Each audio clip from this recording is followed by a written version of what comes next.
오늘도 값없이 베풀어 주시는 주님의 끝없는 은혜를 누리며 승리하는 꿈밀의 모든 분들이 되기를 소망합니다. 우리는 사사기라고 하면 주님의 말씀을 듣지 않고 주님을 등지고 떠났다가 주변 나라에 의해서 호되게 혼이 날 때에 지도자들을 세워가지고 이스라엘 민족이 다시 주님께로 돌아올 때에 받아주시는 그런 이야기로 많이 생각을 하죠. 영웅의 이야기들이 담겨 있을 것 같은데 우리가 함께 사사기의 이야기를 나누면서 보니까 그런 영웅들보다는 오히려 그 일로 인해서 주님을 등지고 떠나는 일들, 특별히 돈과 권력을 가진 사람들이 자기의 것으로 만들려고 욕심을 부리는 이야기들을 보게 됩니다. 거기에는 레위 지파 사람에 대한 이야기도 나오고 있고요. 그래서 돈과 힘을 가진 사람들이 서로의 필요를 채우기 위해서 결탁해가지고 주님을 자신의 마음대로 막 다루려고 하는 그런 어리석은 모습도 보았죠. 그런데 여기에서 또 다른 이스라엘 민족의 어리석은 모습을 우리는 보게 됩니다. 오늘 우리가 나누는 말씀에는요, 제 할 일은 하지 않고 혼자 살겠다고 한 사람, 한 지파, 또 이스라엘 민족 전체에 해를 끼친 사람의 이야기가 나오고 있습니다. 사사기 20장 18절에 보면요, 이스라엘 자손이 일어나 베델로 올라가서 하나님께 여쭈었다. 우리 가운데 어느 지파가 먼저 올라가서 베냐민 자손과 싸워야 합니까? 주님께서 말씀하셨다. 유다 지파가 먼저 올라가거라. 지금 무슨 일이 일어나고 있는 걸까요? 베냐민 지파는 이스라엘 민족의 12지파 가운데 한 지파예요. 나중에 성전이 세워질 예루살렘 주변 지역을 기업으로 받은 그런 지파지요. 베냐민 지파의 대표적인 인물들을 보면 우리가 봤던 사사 에훗, 또 이스라엘의 첫 번째 왕인 사울, 선지자 예레미야, 모르드게와 에스더, 그리고 사도 바울이 베냐민 지파예요. 어떻게 보면 혈통이 있는 그러한 지파인데 다른 11지파가 베냐민 지파와 지금 싸우겠다라고 하는 이야기를 하고 있고 그것을 주님께 묻고 있고 주님이 싸우러 가라고 이야기를 합니다. 도대체 무슨 일이 있었길래 이 지파들 간의 싸움이 시작될까요? 사사기 19장 1절에 가보면요, 이렇게 이야기를 합니다. 이스라엘의 왕이 없었던 때에 한 레위 남자가 에브라임의 산골에 들어가서 살고 있었다. 그는 유다 땅의 베들레헴에서 한 여자를 첩으로 데려왔다. 자, 오늘에도 에브라임 산간 지역이라고 하는 곳이 나오고 또 레위 지파 사람에 대한 이야기가 나오고 있습니다. 그런데 이 레위 지파가 첩을 두었다라고 이야기를 해요. 당시에 여러 아내를 두는 일들이 있었죠. 하지만 문제는 아내가 아니라 첩이라는 겁니다. 합법적인 혼인관계로 이루어진 가정이 아니라고 하는 거예요. 당시의 첩은 몸을 파는 여자이거나 과부이거나 혹은 이방인 여자와 결혼을 했을 때 당당하게 떳떳하게 드러내지 못했던 그런 관계를 뜻하는 거죠. 모두가 다 레위 사람이 해서는 안 될 일이었던 겁니다. 이어지는 이야기들을 계속 보면요, 둘 사이가 틀어졌어요. 그래서 이 여자가 자기의 집으로 돌아갔습니다. 그리고 레위 사람이 그 여자를 데리러 그 여자의 집에 가지요. 그래서 몇 날 며칠을 있다가 결국 이제 데리고 집으로 돌아오려고 길을 나서는데 문제가 생기기 시작합니다. 사사기 19장 15절에 그들은 기브아에 들어가서 묵으려고 그리로 발길을 돌렸다. 그들이 들어가 성읍 광장에 앉았으나 아무도 그들을 집으로 맞아들여 먹게 하는 사람이 없었다. 돌아가는 길에 날이 어두워졌어요. 그래서 어딘가에 가서 좀 신세를 지어야 되는데 도움을 주려고 하는 사람이 아무도 없는 거죠. 이어지는 16절에 보니까 마침 그때에 해가 저물어 밭에서 일을 마치고 돌아오는 한 노인이 있었다. 그는 본래 에브라임 산간지방 사람인데 그때에 그는 기브아에 살고 있었다. 기브아의 주민은 베냐민 자손이다. 다행히도 일을 마치고 돌아오는 한 노인을 만나게 돼요. 근데 이 노인이 아무도 도와주지 않는데 도와준다라고 하죠. 그리고 20절에 보니까 노인이 말하였다. 잘 오셨소. 우리 집으로 갑시다. 내가 잘 돌보아 드리리다. 광장에서 밤을 새워서는 안 되지요. 하고 말을 합니다. 기브아 지역에서 본다라고 하면 이 노인도 나그네였어요. 근데 그곳에 와서 자리를 잡고 살기 시작한 거죠. 밭에 가서 일하고 오는 거 보니까 생계를 유지할 수 있는 길이 있었던 것 같아요. 그리고 이 레위 사람도 마찬가지로 나그네인 거죠. 그래서 나그네였던 삶을 알았던 이 노인이 레위 사람과 그의 아내로 밖에 첩이라고 생각은 못했겠죠. 아내로 봤던 그 여인을 자기가 겪었던 그런 아픔들을 떠올리면서 도와주려고 합니다. 그런데 그 성읍의 불량한 사람들이 그 노인의 집에 찾아와가지고 나그네, 그 남자를 내놓으라고 합니다. 이 이야기는 마치 창세기 19장에 나오는 것처럼 이 소돔 땅에 이 하나님의 사자가들이 찾아왔을 때 롯의 집에 와가지고 그 남자를 내놓으라고 하는 그러한 이야기가 떠오릅니다. 사사기 19장 24절과 25절에 보니까요, 그 노인이 손님을 그렇게 대하면 안 된다라고 자기가 해결해 줄 테니까 그냥 가라고 계속 이야기를 하는 이야기가 나오죠. 여기 처녀인 내 딸과 그 사람의 첩을 내가 끌어내다 줄 터이니 그들을 데리고 가서 당신들 좋을 대로 하시오. 그러나 이 남자에게만은 그런 수치스러운 일을 하지 마시오. 그러나 불량배들은 노인의 말을 들으려 하지 않았다. 그래서 그 레위 사람은 자기 첩을 밖으로 내보내어 그 남자들에게 주었다. 그러자 그 남자들이 밤새도록 그 여자를 윤관하여 욕보인 뒤에 새벽에 동이 틀 때에야 놓아 주었다. 이 노인은 그 레위 사람을 좀 도와주려고 하는데 이 레위 사람은요, 자기 살겠다고 첩을 내어줍니다. 그리고 결국 첩은 죽게 되지요. 레위 사람은 그 사실을 몰랐어요. 사사기 19장 28절과 29절에 보니까 일어나서 같이 가자고 말하였으나 아무 대답이 없었다. 그는 그 여자의 죽음을 나귀에 싣고 길을 떠나 자기 고장으로 갔다. 집에 들어서자마자 칼을 가져다가 첩의 죽음을 12토막을 내고 이스라엘 온 지역으로 그것을 보냈다. 자신 때문에 죽었는데, 물론 이제 그 시신을 유기하지 않고 자기 집으로 들어갔어요. 그런데 문제는 그 시신에 칼을 댔고 그것을 온 이스라엘 지역으로 보냈다라고 하는 거예요. 레위 사람으로서는 해서는 안 될 그런 일을 하고 있는 거죠. 이미 시신을 만졌죠. 그 시신을 훼손했어요. 그리고 각 지파로 그것을 보냈어요. 이 각 지파로 보냈다라고 하는 것은 전쟁할 수 있는 명분을 얻으려고 하는 겁니다. 그것을 받고 베냐민 지파를 뺀 나머지 지파의 지도자들이 미스바에 몰려서 회의를 합니다. 그 모여있는 사람들에게 이 레위 사람이 하는 이야기를 우리가 들어보면 이 레위 사람이 얼마나 나쁜 사람인지를 알 수가 있습니다. 사사기 20장 4절부터 7절 말씀인데요. 그러자 죽은 여자의 남편인 그 레위 사람이 대답하였다. 나는 첩을 데리고 베냐민 사람의 땅에 있는 기브아로 간 적이 있습니다. 하룻밤을 묵을 셈이었습니다. 그날 밤에 기브아 사람들이 몰려와서 나를 해치려고 내가 묵고 있던 집을 둘러쌌습니다. 여기까지는 사실이. 그런데 그들은 나를 죽이려 하였으나 나 대신에 내 첩을 폭행하여 그가 죽었습니다. 거짓이죠? 자기가 내줬잖아요.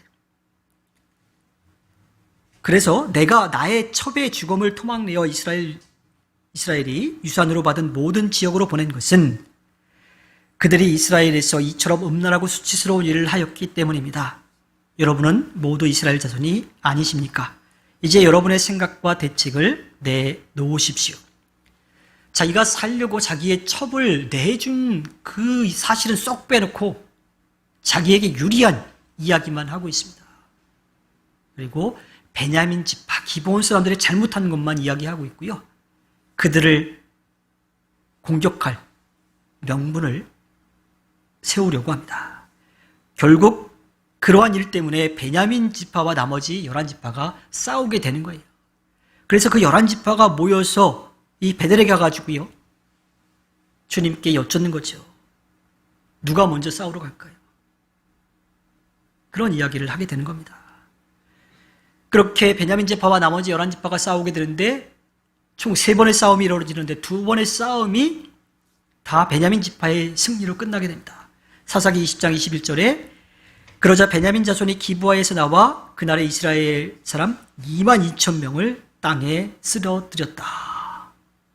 분명히 나머지 11지파가 주님께 가서 묻고서 전쟁을 시작했는데 유다 지파가 먼저 나가라고 하는 이야기를 듣고 나가서 싸웠는데 지고 말았어요. 사사기 20장 22절 23절 그래서 이스라엘 자손은 베델로 올라가서 주님 앞에서 날이 저물도록 목 놓아 울면서 여쭈었다.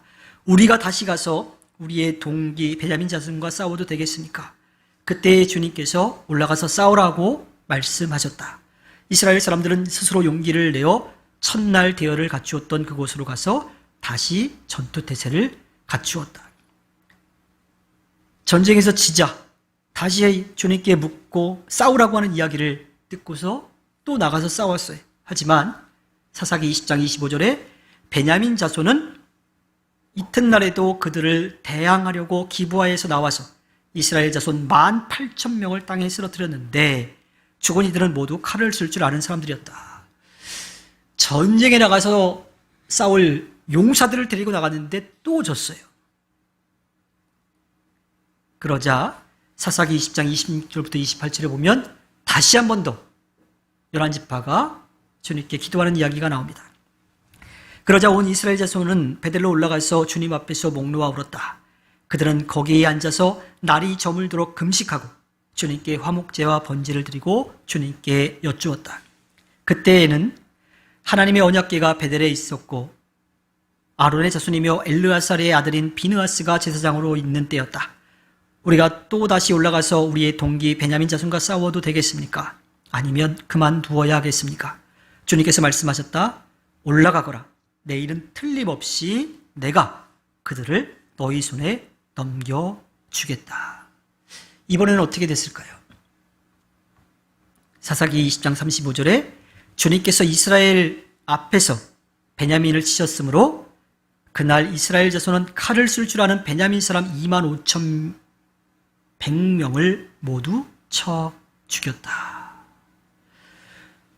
두 번의 이 물음과 주님의 응답으로 가서 싸운데 졌다가 세 번째에서